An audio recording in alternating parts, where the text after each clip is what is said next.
ওয়াতাশি আমি, চিচি মানে পিতা, হাহা মানে মা, আনে আনে মানে বড় বোন, আনি মানে বড় ভাই। জাপানি ভাষায় পরিবার সম্পর্কিত শব্দ। এক ভিডিওতে আপনি আপনার বাবা মা ভাই বোন সবাইকে জানতে পারবেন। তাহলে শুরু করা যাক। চিচি চিচি চিচি মানে বাবা, ফাদার, চিচি।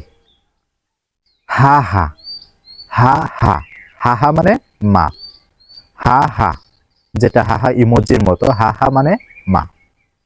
আনি আনি আনি অর্থ বড় ভাই, আনি।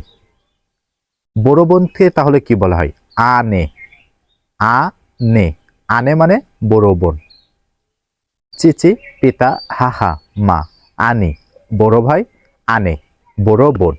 এটা হচ্ছে জাপানি যে পরিবার সম্পর্কিত। তাহলে আমি এটাকে কি বলা হয়? ওয়াতাশি। ওয়াতাশি মানে আমি, ওয়াতাশি আমি। চিচি মানে পিতা, হাহা মানে মা, আনে আনে মানে বড় বোন, আনি মানে বড় ভাই।